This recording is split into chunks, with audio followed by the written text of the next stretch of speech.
Olá, gente, tudo bem? Professor Thiago aqui para mais uma aula de matemática. A gente vai estar trabalhando agora com o Teorema de Tales, né? E o Teorema de Tales ele só pode ser trabalhado se você fizer generalizações e consequências. Então, você aprendendo o padrão dessas generalizações e dessas consequências, você consegue entender como é que o Tales se comporta.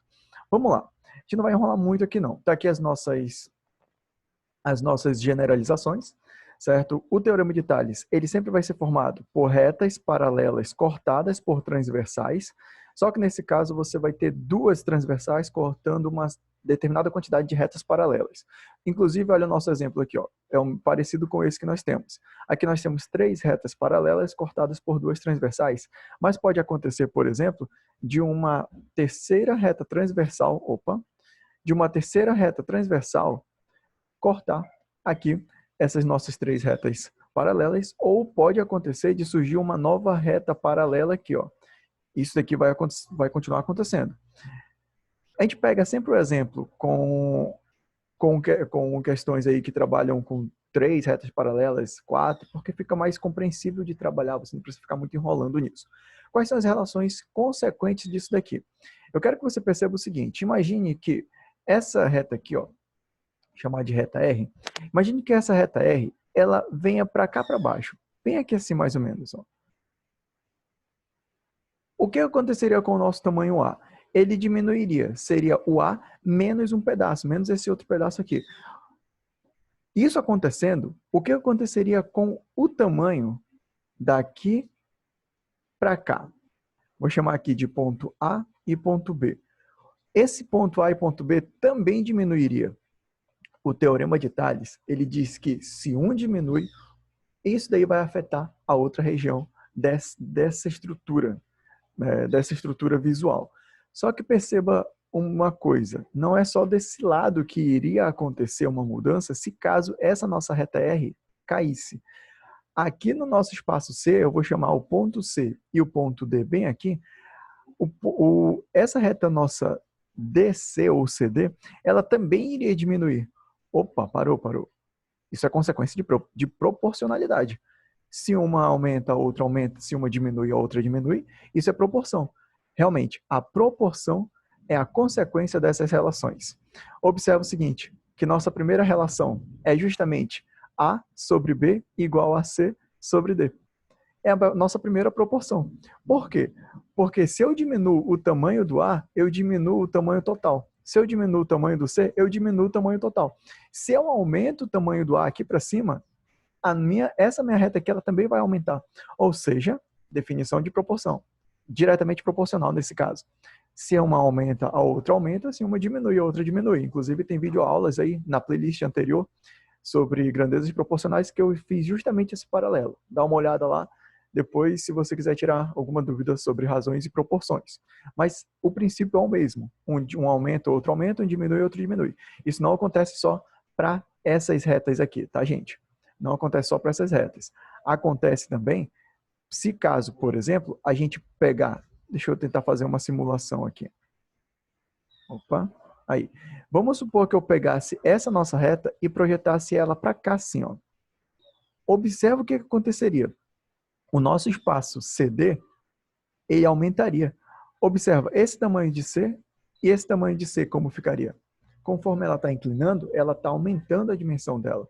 E outro detalhe, esse espaço que tinha bem aqui, o que aconteceu? Ele diminuiu, mas percebe como isso vai afetar as outras regiões. Essa parte diminuiu, essa parte também diminuiu, tirou esse pedaço. Ó. Então, se um diminui, o outro diminui, se um aumenta, o outro aumenta. Isso é a análise do teorema de Tales.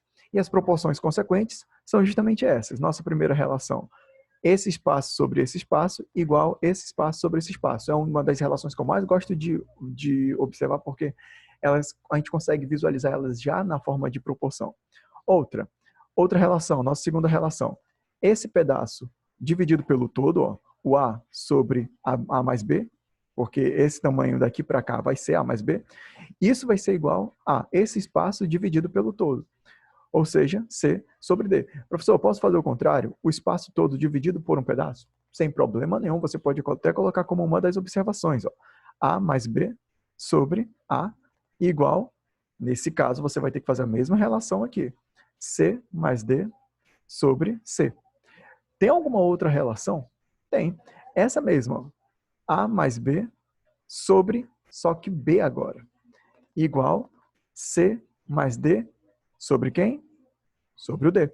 Justamente você tem que fazer uma coisa de um lado e fazer a mesma coisa do outro, porque eles estão trabalhando de maneiras proporcionais.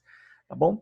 E a nossa terceira relação é que para o lado também pode acontecer essa proporção, porque eles são equivalentes, são proporcionais entre si. Então, A dividido por C é igual a B dividido por D. Tá aqui, ó. A por C, B por D. É só analisar a estrutura dessa nossa figura aqui, você consegue analisar essas proporções. Pronto. Isso daí é o nosso Teorema de Tales, essa é a nossa explicação bem teórica para você entender o que é o Teorema de Tales. Só para a gente ter uma curiosidade. Se a gente pegasse essa nossa reta, eu vou chamar de CD. Se a gente pegasse nossa reta e afastasse ela primeiramente para cá, depois para cá, depois para cá, depois para cá. Parou bem aqui no ponto A. Nós temos aqui um triângulo formado. Na verdade, nós temos dois triângulos formados, um dentro do outro. Significa que se nós tivermos um triângulo com essa reta aqui no meio, isso também pode ser trabalhado em formato de Teorema de Tales. Só que os triângulos, quando se comportam dessa maneira, eles têm um estudo específico que se chama semelhança de triângulos, que nós vamos também estar estudando aqui nessa nossa playlist. Mas para você perceber que esses assuntos são generalizações e consequências. Você percebendo esses padrões, você não precisa nem ficar decorando as coisas, porque vai ser um comportamento que vai surgir natural no teu cérebro. Vamos fazer nosso exemplo para terminar essa nossa primeira videoaula. E depois a gente vai ficar fazendo alguns exemplos bem localizados em relação a algumas situações que podem aparecer Teorema de Tales e semelhança de triângulos como consequência. Bora lá. Exemplos. A gente está querendo encontrar o valor de x nesse nosso exemplo aqui. E a gente vai poder utilizar algumas das três relações ou uma outra relação consequente que você conseguir encontrar. No entanto, perceba o seguinte, ele está querendo o tamanho desse pedaço aqui, que seria a soma desse pedacinho, que x, do pedaço A mais o pedaço B. Ou seja, a gente vai ter que utilizar uma das relações que trabalha com o todo, porque nós temos uma parte e nós queremos encontrar um todo. E aqui do outro lado, esse comportamento pode acontecer. Você tem uma parte e pode encontrar o todo. Vamos lá. Parte é 12. O todo é x, igual parte é 8, sobre o todo, 18. Tiago, da onde saiu 18? 8 mais 10, por favor, né? Então, aqui a gente vai fazer meios por extremos e correr para o abraço. Eu aconselho, quando você estiver trabalhando com esse tipo de questão, não faça a multiplicação, mas deixe para fazer uma simplificação direta. Por exemplo, eu multipliquei meios por extremos, 8 vezes x dá 8x, 12 vezes 18 dá 12 vezes 18, acabou. Eu vou isolar o meu x passando o 8 para o outro lado. Vai ficar 18 vezes 12 sobre 8. E agora eu vou simplificar pelos números que derem. Por exemplo, o 12 e o 8 são números que dá para simplificar. Deixa eu trocar de cor. Deixa mais vermelhinho. Por exemplo, por 4. 12 dividido por 4 vai dar 3. E 8 dividido por 4 vai dar 2. E observa aqui agora. O 18 dá para dividir por 2. 18 por 2, 9. E 12 por 2 vai dar 1, né? Sobrou o 9 e o 3. Assim sendo, x é igual a 9 vezes 3. Logo, o nosso x vale 27. Essas daqui são as nossas relações para encontrar o valor de x aqui, né? Se a questão tivesse pedindo, por exemplo, para a gente encontrar o valor de bzinho, o que a gente teria que fazer? Como esse pedaço todo aqui mede 27, é só a gente subtrair 27 por 12, que vai dar 5, 1, 15. Seria isso daqui.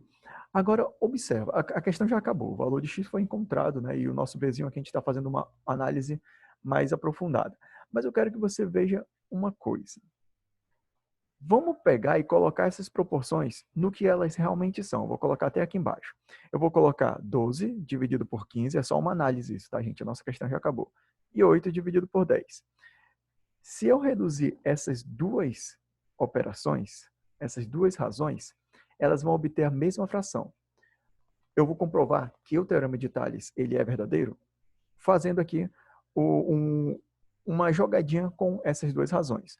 Observa só, se eu pegar o 12 e dividir por 3, eu vou ter 4. Se eu pegar o 5 e dividir por 3, eu vou ter 5. O 15 dividido por 3 dá 5. Tranquilo. Simplifiquei a primeira fração, vou simplificar a segunda agora. Dá para simplificar por 2. 8 dividido por 2, ou 8 dividido por 2 dá 4. Era aqui. E 10 dividido por 2 dá 5. Parou? Observem. A mesma situação. Quer uma outra? Vamos fazer um meios por extremos e você vai ver que essa igualdade sai naturalmente. Quanto é 15 vezes 8? 15 vezes 8, 8 vezes 5 vai dar 40. Sobe 4. 1 vezes 8 vai dar 8 mais 4, 120. Igual. Quanto é 12 vezes 10? 120. Dizendo que eles são proporcionais entre si. Esse é o teorema de Tales. Só uma curiosidade, essa última parte, eu quero que você se concentre mais na resolução do teorema de forma mais direta, tá bom? Espero que vocês tenham gostado dessa explicação, dessa introdução de teorema de Tales. Não esqueça de deixar o seu like nessa playlist e nesse vídeo. Compartilhe com seus amigos. Não esqueça de se inscrever nesse canal e, por favor, ajude a divulgar esse trabalho, certo? Até a próxima, gente. Tchau.